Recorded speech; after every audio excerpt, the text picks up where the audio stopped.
Hi, welcome to Pure Entertainment TV. My name's Jess Izzat, and today I have the absolute pleasure of being joined by Fazer. How are we? I'm absolutely well, all the better for seeing you. How about that? Oh, thank you very much. That is too kind. Starting with a quick fire round, I know, big introduction. First thing that comes to your head, no wrong answers. What is your favourite song of 2017 so far? Can't be your own. Favorite song of 2017 so far, can't be my own. I don't know if it's even if it's a 2017 song, to be honest with you. Let's go for it, whatever it is. The new Paramore record. Okay. Is that, what's it called? I don't know what it's called. Definitely not your favourite then. Definitely not. No, it is one of my. It's a good song. Okay. No, my favourite tune is the unforgettable one this year so far, which is French Montana and Sway Lee. Yeah, good choice. I like that. Right now. Number 2, one thing you can't live without. One thing I can't live without is my rolling papers and my rolling box. Okay, yeah, that's fair. I mean, you've got a daughter, but that's cool. That's cool. Number 3, dream collaboration, dead or alive? Dream collaboration, dead or alive. Dead, it would have to be, I don't know, Quincy Jones or something like that. No, well, he's alive. Well, yeah. Well, Michael Jackson, innit? That's that area. That's why I said it. I got a bit confused. But yeah, Quincy Jones and Pharrell Williams. There you go. And a bit of MJ thrown in there as well. Yeah. Pharrell, if you're listening. Number 4, something you learnt recently. Something I learnt recently is keep everyone at arm's length and not trust anybody. Wow, really deep. Yeah. Okay, sorry, quick fire. Number 5, your celebrity crush. My celebrity crush, Mila Kunis. Oh, yeah. I said that I wanted her to play me if I ever had a movie about me. Serious? She's funny and she's cool. I think if there was a movie about me, Will Smith would have to play me. Oh, yes. That would be a sick movie. Okay, so since the split of N-Dubs, I know you've been very busy. Yep. Go on, tell me what you've been up to. Well, I'll tell you what I haven't been up to. I haven't been up to sleep. No, the sleep is of the minimal. I'm literally working daily and night, finishing these last few records for you guys so I can put them out to the public and let the public perceive them and stuff like that. And yeah, well, I've just been working and more work, really. Sleep is for the weak anyway, I reckon. So what about your production company? I know you've been doing a lot of producing lately. Yeah, my production company is flying at the moment. Sky's the Limit Entertainment. We've been doing a lot of work. We've also signed some artists recently as well, and we're about to start pushing them out as well. So look out for that. I'll release the details later on. I'm not going to put them out in the interview now, but it's coming. Who have you signed? It's coming. Anyone you can give us? There's a couple girls, but they're not known like that yet. Are they? So they're new artists. You're looking after new music. Yeah. New artists, people that I've been developing and making sure that their sound is up to a certain level. I'm building all their socials and everything like that to the point that I can start releasing them. How did you discover them? Well, basically, the first girl that I signed, she came through a session that I was doing with Rock Nation, and she came in to do a writing session, and she started singing. And I thought she was okay, and then she said to me, how do you want, when she was going into the booth, she said to me, how do you want me to sing it? Do you want me to sing it full voice or just how I'm doing it now? I said, I don't know, let me hear your full voice. And to the point when she started singing, it actually made me jump like, oh, whoa, you got some lungs on you, yeah, I like that, get in the booth type of thing. And Did Richard? Yeah, and since then, man, she's just been working alongside us like religiously, really hard, and she's a really talented person. She's like the Black Adele. Amazing. Seriously looking forward to that. Big words as well, Black Adele. Yeah.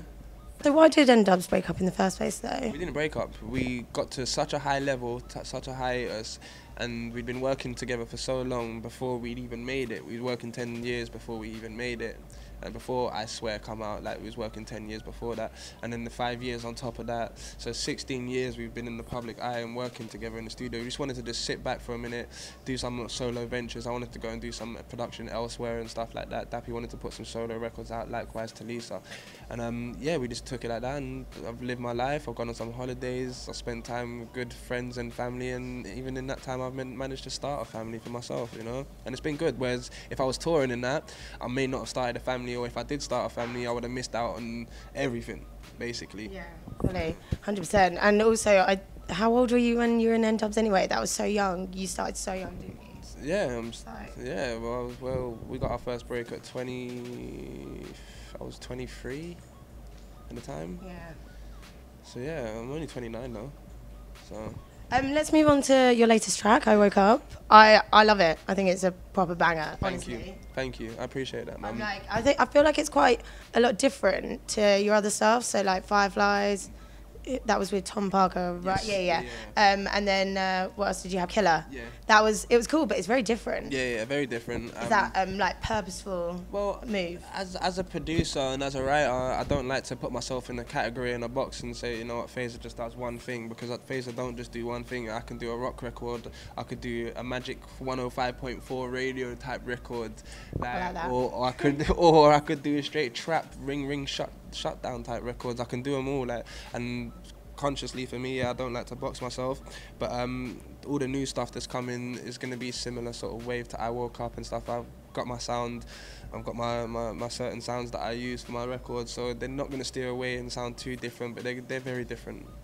I think a big step up for me personally was the music video. I always love watching a good music video, and I watched it so many times in a row. Like normally, obviously, you can't really do that, but I was like, this is really good. And I noticed, is that your daughter in there as well? It is, yeah. She's beautiful. Thank you. It's so cute when like by the swimming pool. Yeah.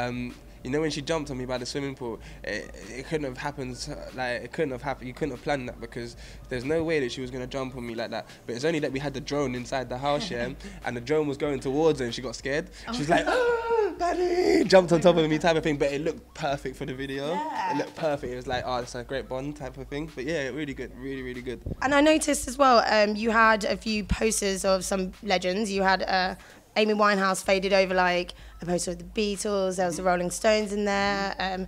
Who else did I notice? Aaliyah in there as well. Maybe Wiley's the only one that's actually not like a late great, but was that on purpose? Yeah, if you have a look, if you go back and look on that wall, man, it's like that whole wall for me was culture based. Everything that I grew up listening to, watching, type of things that I had on my wall as a kid. Do you know what I mean? So I had the Aaliyah poster up on my wall. I think, yeah, man, she's piff, bro. I used to have that up on my wall. And then you got British legends like Amy Winehouse, from where I come from. She's from Camden. And you got Oasis, British legends, like, do you know what I mean? Beatles, like, they're all British legends. And you look on the wall over there, you got your Ed Sheerans, you got your Chips, you got your Gigs, you got your Wileys, you got us lot, N-Dubs, and then you got the movies and stuff that I used to watch, like Menace to Society and stuff like that, Paid in Full, and it's that whole room is about culture. That whole first opening scene is about the culture and where I'm from. Yeah, because I was having a look at it, and then this is like me watching it over and over again. I was like, is that? Yeah, it is. And like pausing, and I was like, I've never actually spent so long watching a music video. Who directed it? The guy who shot it was a guy called Aaron Smalls for 360 Capture House. And together, me and him literally just, like, we came up with the ideas, we put our heads together, and we made the video what it was, man. And it cost literally nothing. Really good. Really loved it. £500 video. You'd never imagine that. Really? Yeah. Serious? Yeah. I think it was the flights to Ibiza that was the most costly thing of that video. Yeah. Yeah, probably. So what have you got in store for us? What's coming up next? Okay, next song coming out a couple of weeks' time is called Roll Up. Look out for it. It's for the stoners. Yeah, honestly, but it's equally as big record as I Woke Up. Actually, in fact, it's bigger than I Woke Up. The visuals on it are crazy. Can't wait for you lot to see the visuals on it, because that's my main thing. It's like, I can't just do one visual that's sick and then the next one's just like, oh, throwaway type of thing. The visuals have to be levels every time. Have we got a date for that? We haven't got a date for it yet. We're literally just going through the logistics of servicing it to your digital platforms and everything like that. So once that's all set in stone, I'll be able to release a date for it. Nice. And album, EP, anything? I'm not putting no pressure on myself for an album or EP. I've got an album's worth of music ready to go. So if the demand comes for it later on this year, then I'll put the compilation of songs together and put a name for it. Nice. Okay. Well, thank you very much for taking the time out to speak to me. I'm looking forward to Roll Up. Thank you for coming down, and yeah, I'm glad you actually liked the video to I Woke Up, because a lot of effort went into that, as in attention to detail and stuff. Like, I'd say certain lyrics and certain things are playing a part in it. Yeah, it's a good. People are noticing. I'm glad people are seeing that. You know, I'm glad people are seeing that, and that's what my main thing is. I want to do something different. It looked like a normal cliche hood video at first, but then it goes somewhere else. Fair enough. Fazer, everyone.